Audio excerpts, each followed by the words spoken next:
Welcome to the Allpoints.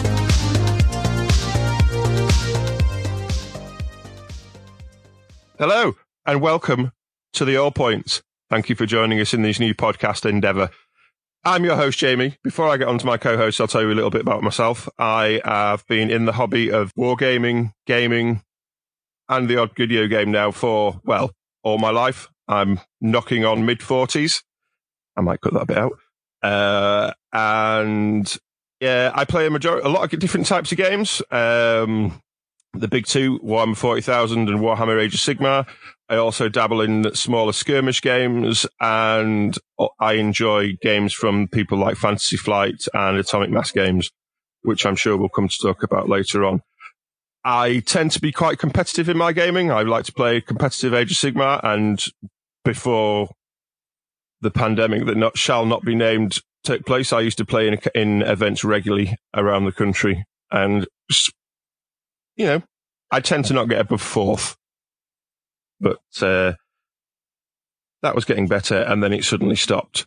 So rather than just hearing my voice all the time, I have three other co-hosts, Matthew, Joe, and Joe, and we'll move to Matt first, who will introduce himself and, let us know what he does.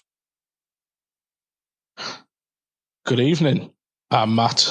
I've been in the hobby around, on and off for about 20 years. Stopped during teenage years because obviously it wasn't cool at that point. Then restarted when I thought, I don't really care what people think. I started off playing the hobby when I was about 10 with my first Warhammer fantasy box, which was the Praetorians and the Lizardmen in 5th edition. Recently, we've started playing that again, but we'll come to that later on in another podcast. What? Current games I'm involved in Warhammer Fantasy, still. It shall never die. Warhammer 40k, Warhammer Age of Sigmar. I do like a small-based skirmish game such as Necromunda, Mordheim. Maybe mainly Games Workshop games. What about that, guys? Yes. In much the same way, Salacious Crumb is a lovable character. Fact. Thanks, Matt. I'm sure we'll find out more as we go on. Introductions are notoriously difficult, so in order to do that, I'll now tee up Alpha Joe. What's better than one Joe but two Joes? And we've got one big one and one little one. But surprisingly, they can eat as much as each other. Well, I say that. Beta Joe cops out pretty easily. But without further ado, here's Alpha Joe. Over to Joe. Hello, I'm Joe. I'm not related to other Joe. I have been wargaming for, I would say, about just shy of 20 years, on and off. My main focus is skirmish games, so I'm fairly big into my Necromunda, Frostgrave, anything small scale really. Used to be quite big into my Guild Ball, Rangers of Shadow D, and recently got into the Warhammer 40k,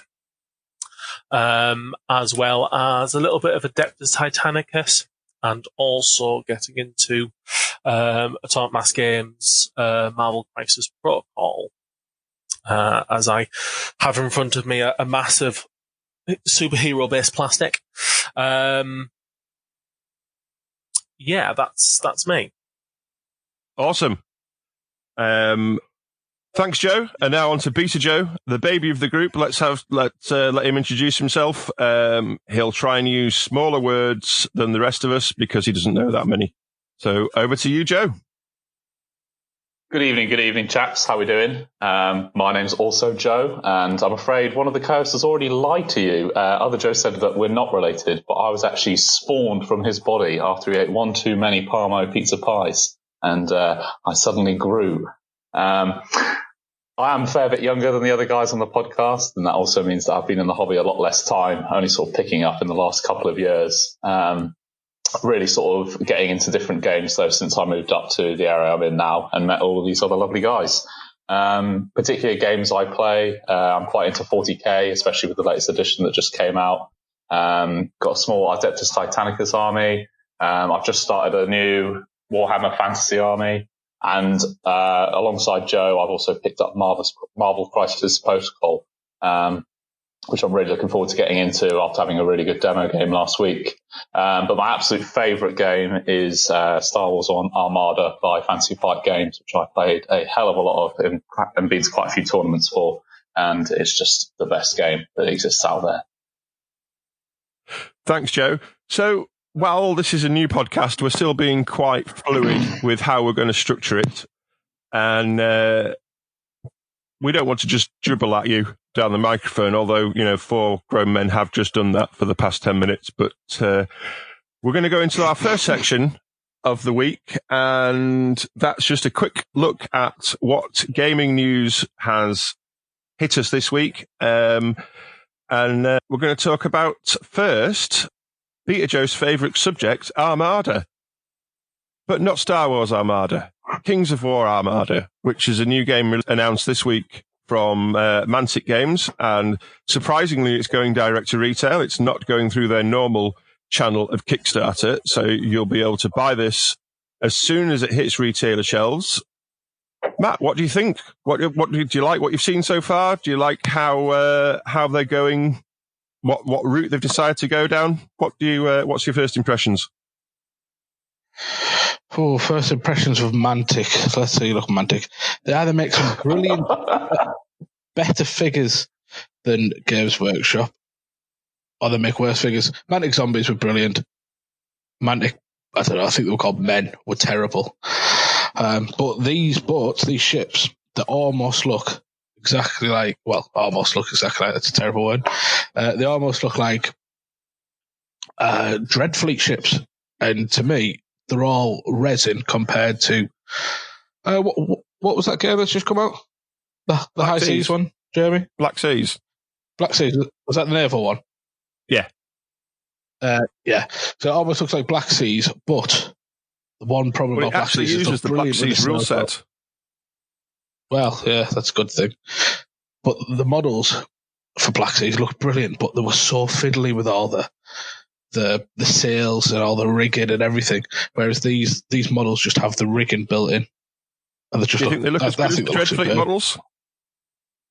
I mean, obviously, Dreadfleet's quite an old game.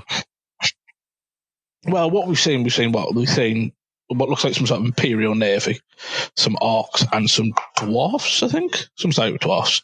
I think the orcs and the Imperial Navy look good. I'm not so sure about the dwarfs because it's steam-based, isn't it? It's a bit too cyberpunk for me.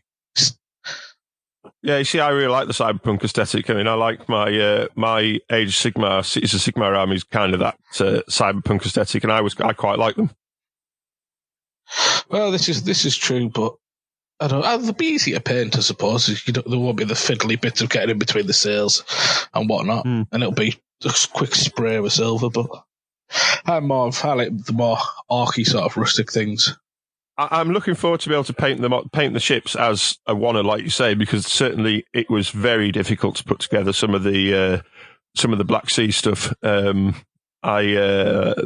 you used paper sails that came with it or whether you went a bit further and used, I bought some tin, brass cutout, brass etched sails, and they just were a nightmare as well. But I am looking forward to. I mean, I love naval combat, and I don't play enough of it. And I'm very interested. From what I've seen, the starter set's £75, which we'll touch on this later, but comparatively, I think that's a reasonable price as well. And that's before you get any local discounts on it. But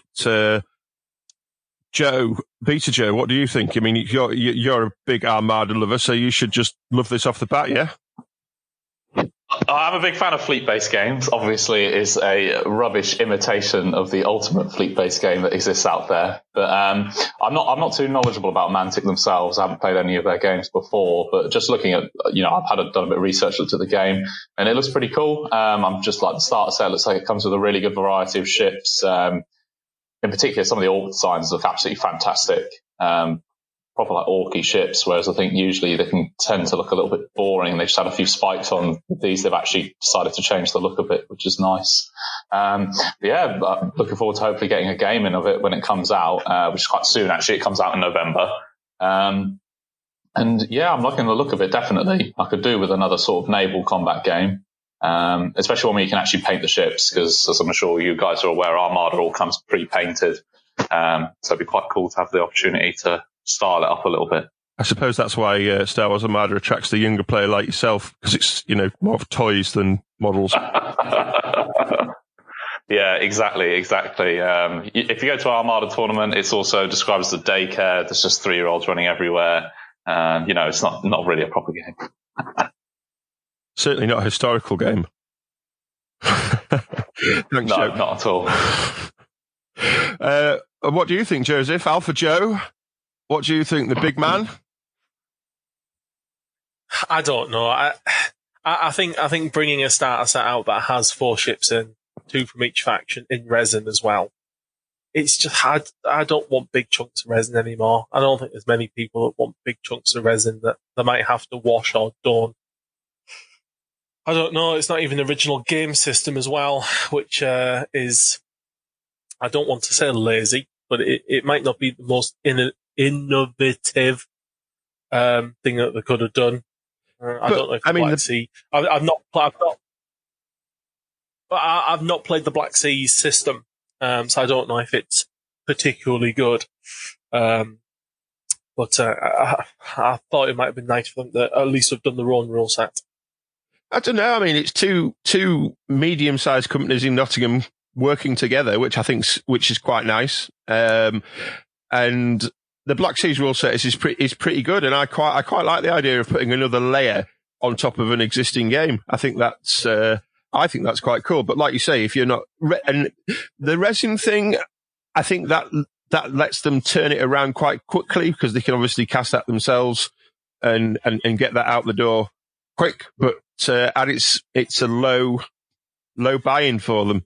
I mean, to put a plastic frame out, I think you're looking at $25,000 a frame. So that's quite an upfront cost. And I don't know, I'd quite like to see more game systems come out, but it's horses for courses. I'm certainly willing to give it a look. I having never played Dreadfleet, I'm looking forward to seeing them maybe put some more, the fantastical elements on top of the Black Seas formula, throwing spells and things across it and interacting with, I don't know whether you'd be able to summon some sea creatures. I know certainly Black Seas have just brought out a set of mythical sea beasts to interact with. So, yeah, I mean, I suppose, like you say, it's if you're not, you don't have to be into everything. Everybody doesn't have to like everything, but it's certainly interesting to see that kind of naval genre picking up again. I know certainly Warlord have brought out Cruel Seas, Black Seas, and now Victory at Sea, all in the space of 18 months, because they picked up, is it Mongoose used to do Victory at Sea? They've picked up their rule set, and that's just hitting the shelves as we speak. I think it came into stock last week in some places, so it's certainly interesting. So yeah, so that's Armada, Kings of War Armada from Mantic Games. Like Little Joe said, that's coming out in November, and we'll certainly be keeping a track of that, and maybe see if we can get some insider information as we get closer to release with that. So that's cool. Yes. So the second thing we wanted to have a look at this week was, well, a bit of a distribution disaster from Atomic Mass Games, who are the producers of Marvel Crisis Protocol. Yeah, so they have brought out a expansion to the game called Angela and Enchantress, and sent that from their distributor, Asmodee, and that's come out to some shops in Europe, and it wasn't due out until next year. And it's a bit of a mess. Have you got any thoughts on this, Little Joe? Oh, well, I think it's just a bit mental, really. Like we were talking about it in the store the other day. I think you even mentioned, oh yeah, there's a new expansion coming this week, Angela and Enchantress. And I was just like, what? I haven't even heard anything about them. went and checked on the website, nothing about them whatsoever. But I didn't even know who they were, to be honest. I'm not hugely into Marvel. But no mention of them or anything. And then suddenly they started turning up at stores. You started seeing them on all the Facebook groups. And it was just like, oh, wow, there's been a bit of a cock up here. And Atomic Mass Games basically had to release quite an embarrassing little statement saying we've accidentally sent out an expansion that's not due for a long, long time. I mean, there's a huge number of expansions that are due before this. We've still got the X-Men to come. We've got a few expansions coming out in the next couple of weeks. It was just sort of a bit out of left field, really. And a nice surprise for some of the fans, but not good for Atomic Mass Games themselves. So we've got the statement here from Atomic Mass Games. So CP28, Angela and Enchantress accidental release. So hello everyone. We've been made aware that CP28, Angela and Enchantress character pack has been erroneously released early in some parts of the world. We have notified the affected distribution units and they will be ceasing any further sales of CP28 until the official street date, which is Q1 2021. We want to make everyone aware to mitigate the confusion caused by this distribution error that if you cannot find this product through your local game store in your region, this is why. Because CP28 was accidentally released and sales will be halted, we will update errata and any other rules documents pertinent to CP28 nearer to the intended release date. Thank you.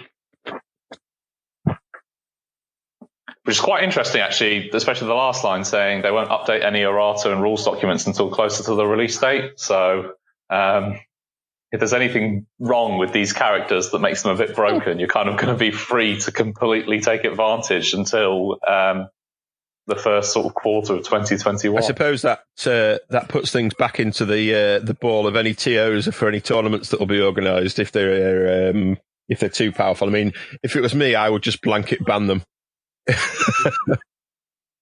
Yeah, I agree. I think, especially because I've seen some people in some of the forums that are very experienced with the game, like we've only been playing it a couple of weeks, have already been highlighting some of the abilities as being very, very strong. And it's not really fair to let it sort of go into the competitive area if there are any tournaments even taking place, because people have even struggled just to get it. I think we were looking on eBay earlier and one of the packs was selling for over £70. Yeah. So that was just for one model as well. It wasn't for both of them, was it? I'm just looking at it now, Jamie, and it's £73 for both models. For both. Fair enough. I would have split them up. Currently bids, but there's buy it. Yeah, but this buy it now. I don't know why this buy it now is for £40, and this is up to 73. Yeah, but you know what eBay's like. People get £77. People get tunnel vision, don't they? And I will not lose this. I am undefeatable on eBay. But no, it's certainly interesting. I mean, I've got one. We got one. I got one this week, which I'm going to build and paint. It's very tempting to sell, but I think I quite like having models that people don't have. Very nice models as well. Yeah, they're lovely. They're lovely. What do you think, Joe? I mean, it's nice that they've come out and kind of admitted that there's been a mistake. I think if there is a tournament running, I think just not having them involved, I think is probably fairly fair. To be honest, I'm just really upset that they didn't accidentally release the X-Men early. That'd have been much nicer, because those figures look absolutely beautiful, and I'd very much like to have them early instead.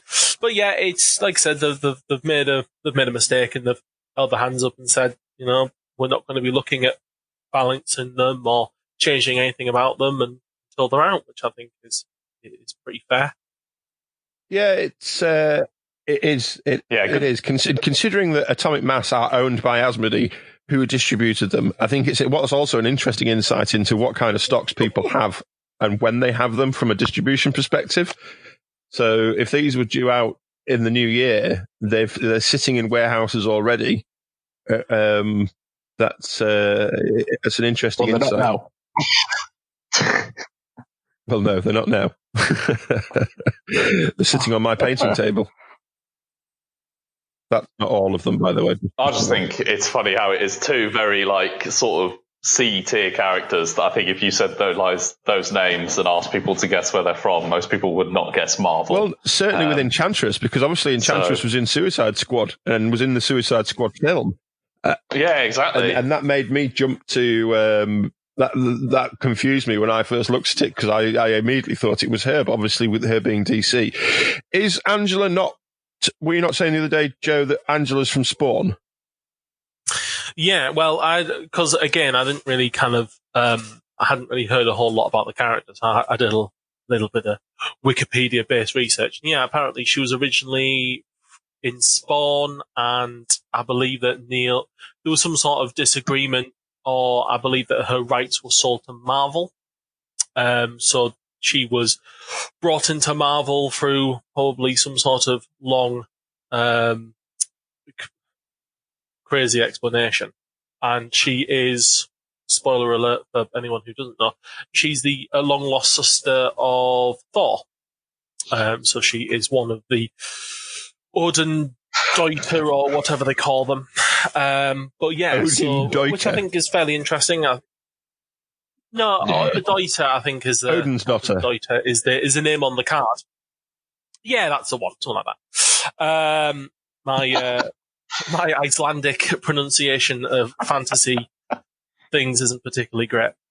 But yeah, I think it's quite interesting. It's nice to see more like niche Asgardian characters, especially before things like people like Heimdall and potentially Odin himself, or some of like Thor's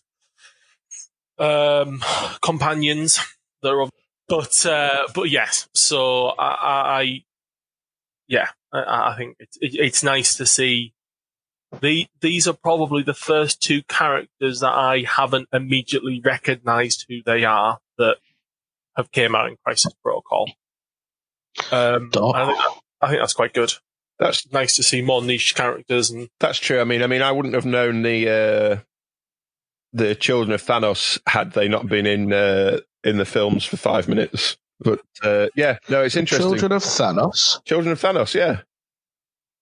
I don't think I know they are. They're the ones that are like stupidly powerful in Infinity War, and then in Endgame they're just useless. Yeah, they die instantly. They're like they nearly kill Vision.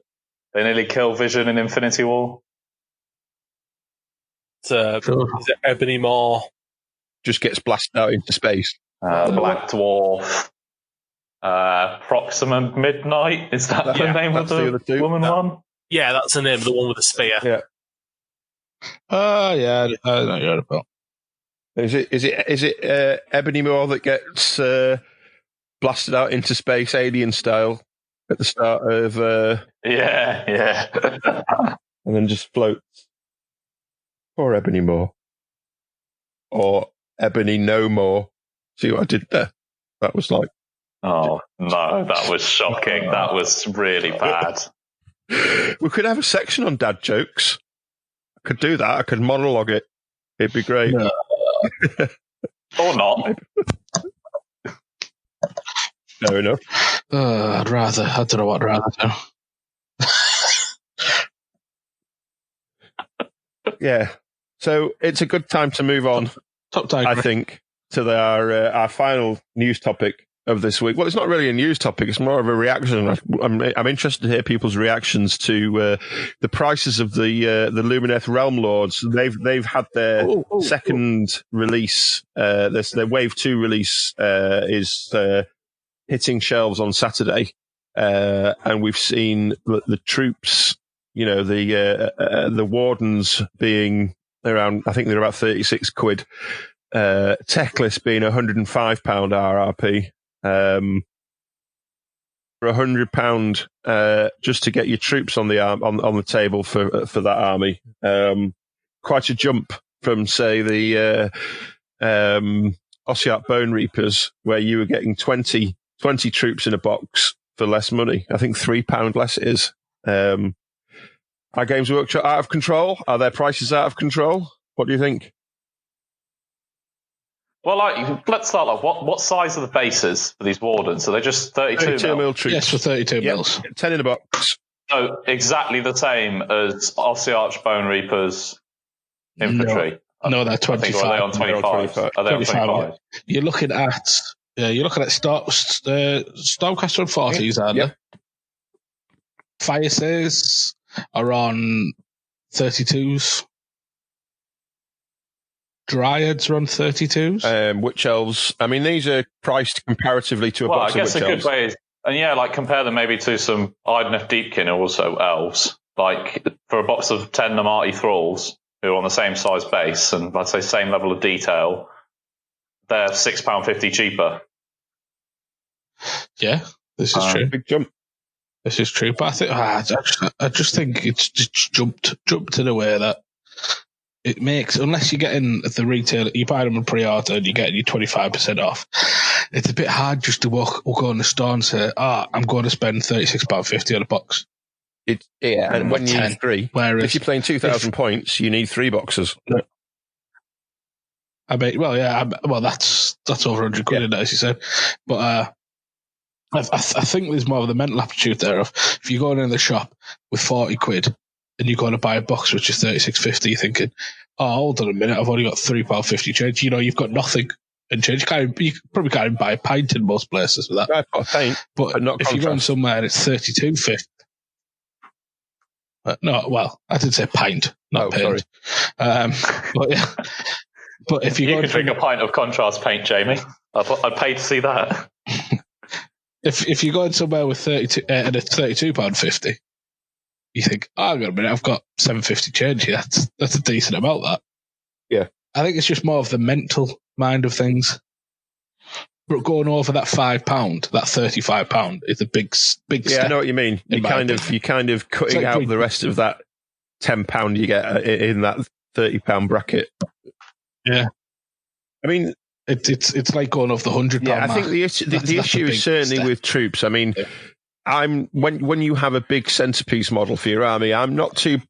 Obviously, I'd prefer it to be cheaper, but that doesn't hit like Teclis being £105. It's a lot of money, but you're only ever going to buy one. And I can understand the pricing behind that. You look at an Imperial Knight, they're 100 quid. You don't have many of them. But when you're talking about compulsory troop choices, I think it's a difficult pill to swallow, and certainly the characters as well. I mean, the Cathalar mage, she was, I think, about 17 quid. She's not too bad. She's 18.50. Yeah, £18.50. 18.50. She's not too bad, to be honest. She's comparative to a Space Marine Lieutenant. Yeah, the other one though, the Stone Mage, £26.50. Yeah, I guess you've got the very scenic base, but yeah, I'm struggling to see the extra value there. It's the same size base. It's just got, it's taller. I mean, he does have a lot of detail on him. He does have a lot of detail. But on reading the codex, you want that detail on reading the codex. Sorry, on reading the battle tome. I think you would only ever have one of these in your army. It's priced the same as the Light of Eltharion. The Light of Eltharion's a lovely model. But I got him in the battle box. And the beast. And, well, that was a good value box, wasn't it, when you look at it? Yeah, jeez. I think how much was it retail? Was it 125, I think. And we got it 25% off. So that was just shy of 100, didn't it? And we got what you get. You get the Dawn Riders at 40 quid roughly. The Codex or the book, at what? 25, is it? 25, yeah. Then you get the Light of Atharians at 25 roughly. That's 90 quid. Pack of dice, 20 quid with the dice. Well,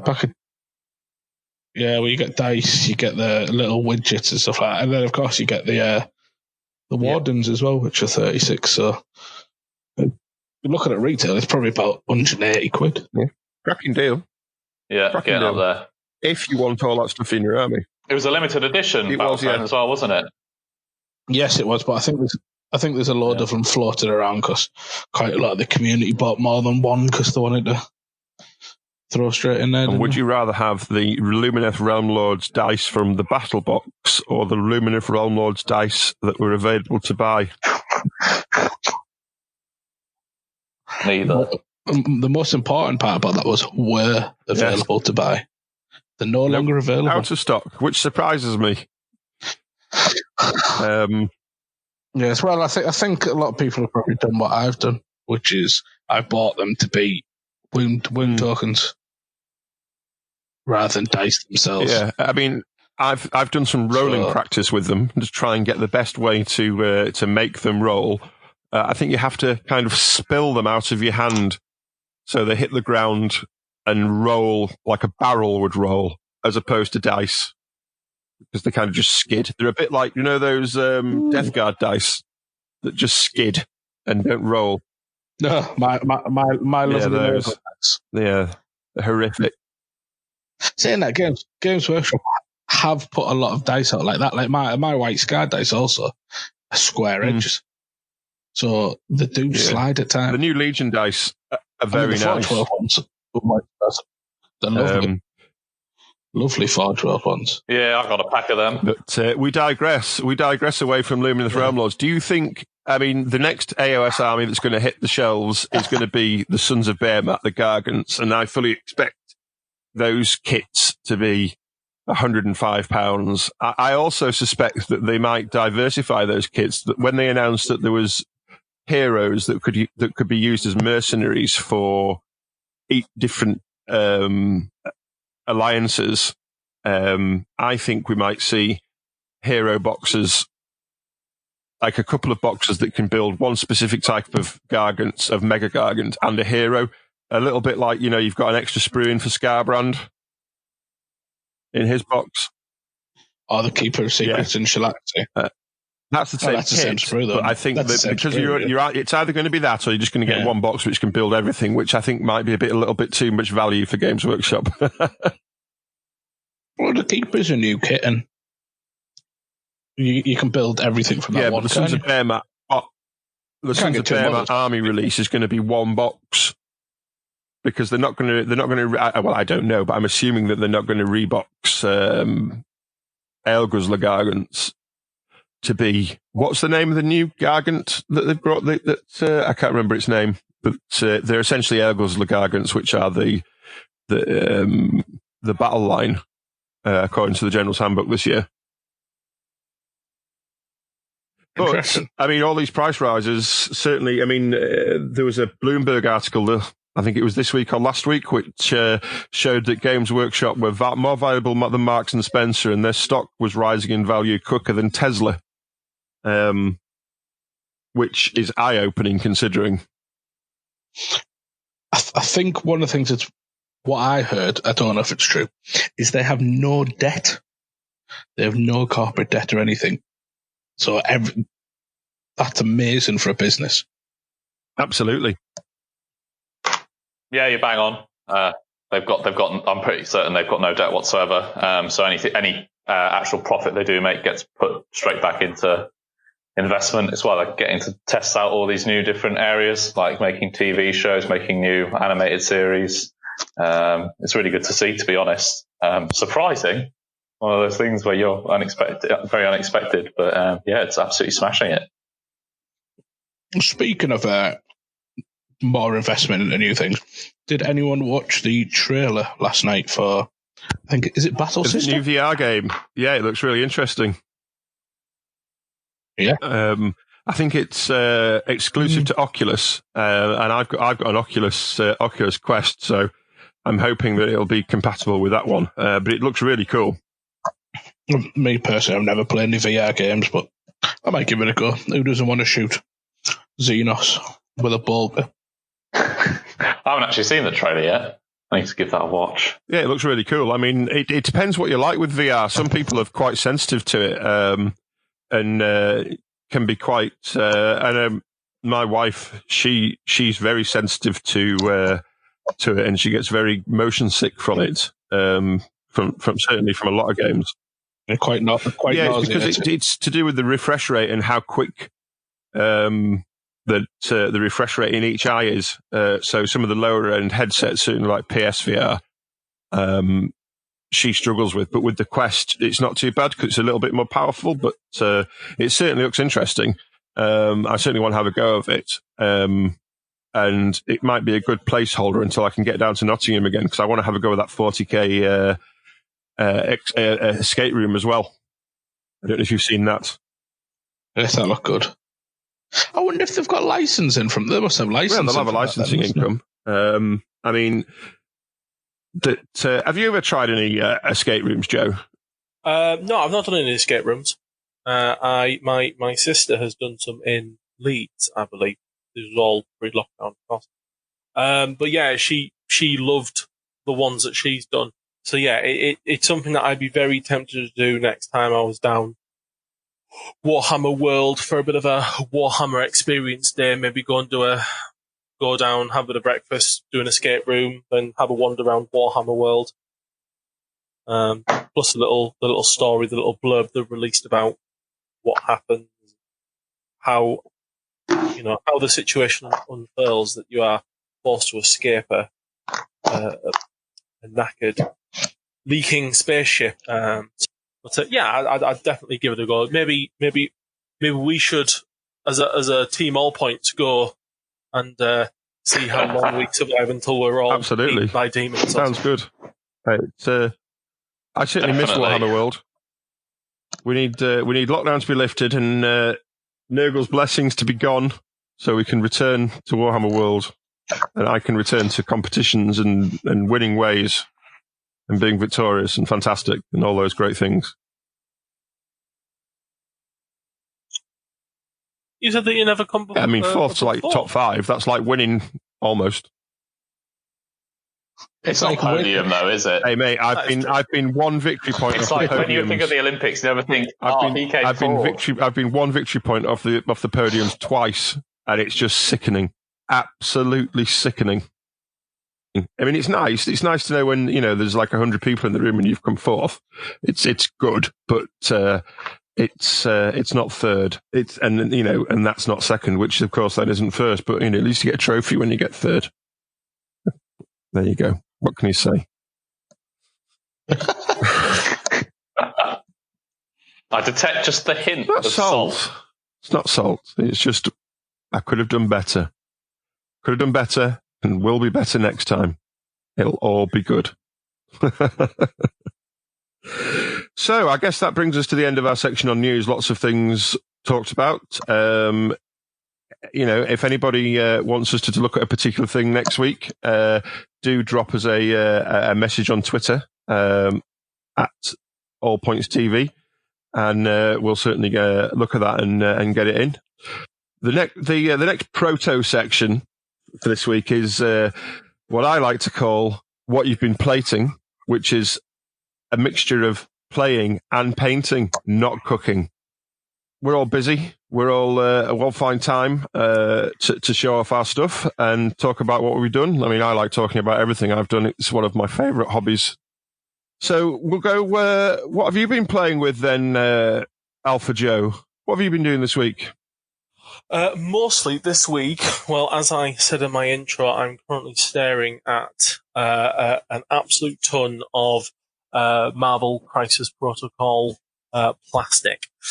So I recently picked up the starter set, and I have delved in with clippers and knives. My thumbs are already cut to shreds, and I currently have everything built, which is really good because the amount of stuff you get in this box set is absolutely phenomenal. But for the price and the amount of figures and the amount of extra stuff you get in it, I am incredibly surprised. What do you get? Quality. Yeah. What's in the starter set? Starter set. So let me read through the box. So with the starter set, you get 10 characters. You get five good guys and 5 bad guys. You get a whole heap of terrain. So you get like a newspaper stand, 2 cars, 2 dumpsters. You get 4 various street lights and a little rubbish bin as well. To be honest, it's more the little details that have really surprised me. Some of the hero sprues come with spare bits, which is quite nice. When I'm sticking on Baron Zemo's elbow pads on his jacket, they are very small. And as I have fat fingers, it's very easy to lose them. So them including spare parts is actually really, really nice. But even things like on the actual sprues, they have like, for the sprues to the bases, they have like little bottles and coffee cups, crumpled up cans and that sort of thing to add to your bases to make them look more realistic. So the city scene that these heroes and villains are fighting over is just really, really good. So yes, me and Beta Joe have our first proper game. So I think we'll probably just run through the starting scenario and have a little go. Do you know what side you're wanting to play tomorrow, Joe? Oh, I'm generally more of a villain fan, but really? Well, yeah, I think you are too. So I'm happy to play the heroes as well. But I'm more than happy to avenge. Nice. Yeah, I guess if I go next, very similar to Joe, I've also been working on my own copy of the Marvel Crisis Protocol core set, although at a much slower rate. Unfortunately, I've been quite busy this week, but everything is now built. However, I have also managed to paint up a piece of terrain that we're going to use tomorrow night, which is a nice little gas station from TT Combat, which fits very nicely into the genre. So that should be good fun to sort of have a battle over, something a bit different. Other than that, I did earlier this week finish up my first unit for Warhammer Fantasy 5th edition, which was some converted Dark Elf shades that I had great fun doing, actually. Really, really good little unit to sort of build up. How are you finding square bases?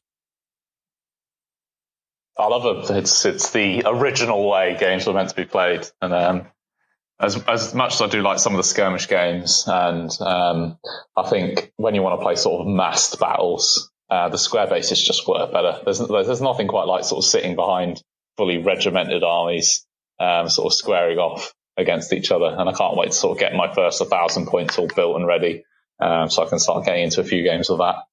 Awesome. And that sounds like a perfect segue into the grumpy old Warhammer fantasy player, Matthew. What have you been up to this week? I've been painting my beastman. I went a bit overboard and I bought 6 Tuskar chariots, which might be a bit overkill. Might be a bit, who knows. And yeah, 2 of them are missing riders. So I've got 2 spare little Ungors here with spears. And I've just finished painting them, actually. And they're going to be leading the driving the chariot? I think it's directing the chariot. Yeah, driving. Yeah. Doing something with the chariot. And and then we'll move on to some Beastigors after that. I think, Bestigors. Tomato. But first on the cards, now I've finished that, is Master of the Keshig. I'm not very good at pronouncing Oriental names. But Jing is that the Forge World? The Forge World guy. Got him from Forge World the other day. So, yeah, it's actually my first black box character I've ever had. So I'm quite looking at. I'm sure you'll do a bang average job on it. Yeah, hashtag bang average painting. Selfless plug there. So tell me, I know nothing about. We'll see how it goes. About Warhammer Fantasy. Karen. Do you have a chariot with a chap called Gorthor in it?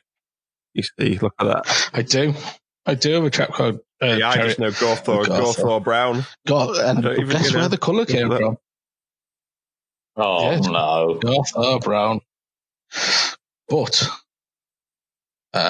Is he one of your 6? Yeah, but he's the original. Yes, he is, actually. He's the original metal model. Spot on. So, have you got a game lined up this week for in our I suppose in our gaming group's ongoing dalliance with 5th edition?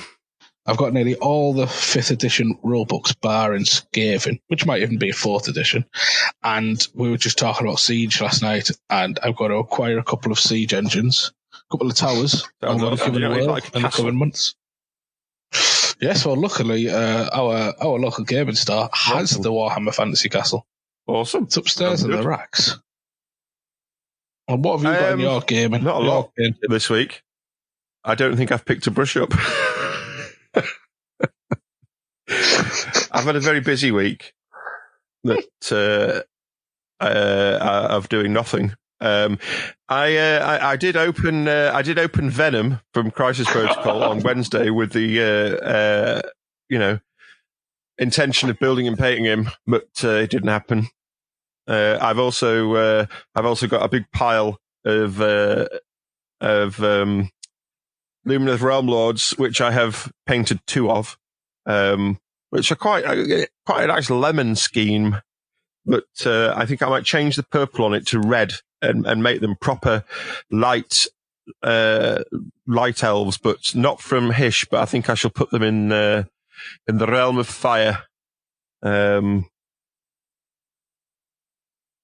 So when you saying red, are you? Yeah, I think I'm going to go Blood Angel's red on the armor. Blood Angel. I love my favorite contrast: red and yellow. So to get the lemon effect, yeah. Well, obviously, but to get the lemon on the robes, I kind of went 50-50 with Iandan yellow and contrast medium, and then dry brushed them Hex's Pale Sun, and it's gone like a real nice lemon color. I'll throw up some pictures later on, but yeah, I'm quite pleased with them. But the other thing I've got pressing as well is I sold a Sylvaneth army last week, and the guy that bought them wanted some extra models painted. And Matt very kindly helped me both sell the army and build the Dryads. No, not the Dryads, the Tree Revenants and the Spite Revenants. So I've got 20 of those to paint, and also another 9 Kernoth Hunters, which I really should bump to the front of the queue before I do my own stuff. So I'm hoping to get at least the Tree Revenants finished at the weekend, and then get them out to the chap that's paid for them. And then on to the Lumineth Realm Lords. Over the last 3 months of lockdown, I've painted a lot of 40k. I've painted a Sisters of Battle army and started an Ultramarines 40k army and an Ultramarines Horus Heresy army. So I'm going to take a little sit back from 40k until the new Space Marines come out, when I'm quite taken by the Gravis Intercessors. So I fancy a pack of them, and the new Tech Marine as well. But yes, that's more of what I'm going to be doing as opposed to what I have been doing. Because when I have been doing nothing, although I did tidy my painting area in the shop. How long did that take? 7 years. It would. Can I just set the scene? Can I just set the scene? As I was speaking to Stephen last night about this, he said he came in. Jamie looked tired. He said, "Do you want a coffee?" Thinking that he was just going to make one Jamie out of the machine. Jamie said, "Oh yeah, you're going out, like." So Stephen went out, got him coffees. He came back, and Jamie had tidied up his area. It was like this man had had no sleep in 24 hours. He was grumpy. He could barely speak. He probably shouldn't have been driving. But he, for once, tidied up what I can only describe as I can't describe it. But he tidied it up without being asked. He soon got dirtier when he left it on the night. But, yeah. They do say that people who are very tired can often act drunk and start performing irrational or irresponsible acts. It's quite odd, actually. When I'm in a bad mood, I tend to tidy up. And I wasn't in a bad mood yesterday. I just think my moods were all over the place. So, yeah. Got a nice tidy paint space now. I mean, when you say it was mucky again by the time I left, it wasn't. It just had a big pile of Lumineth Realm Lords in the middle of it. Well, yes, but it wasn't your normal chaos. Not even organised chaos, just complete chaos. A shovel wasn't required to gain access. Fire wasn't required to gain access. No. And it's all very nice and very good and very pleasant. So, cool. Well, I think that probably brings... just before we finish, I'd just like to give a shout out to the snack of the evening, which is maple and pecan matchmakers. Have you eaten an entire box? But tasty.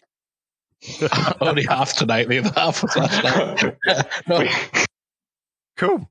Well, I think that probably brings us about to the end of this week's episode. Like I say, it's still very much in a prototype stage. Things will move around.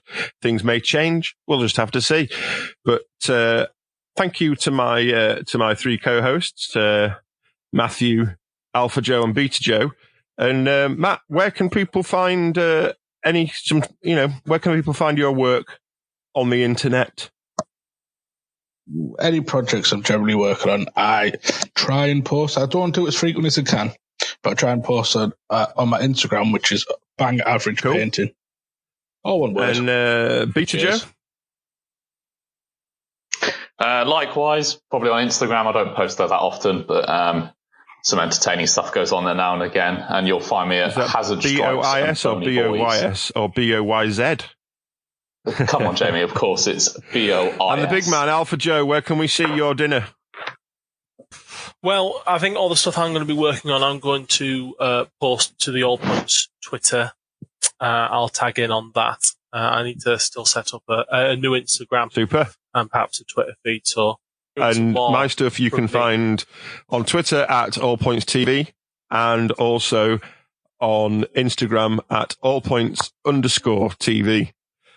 And talking of TV, you can also find our Allpoints YouTube channel, which has this week had a look at the early release of Angela Enchantress, and has also had a quick look at some stuff about Necromunda Underhive Wars, which, it's quite an interesting game. Got some bugs, got some issues with the AI, which I'm sure that the developers will iron out, but it's all good fun.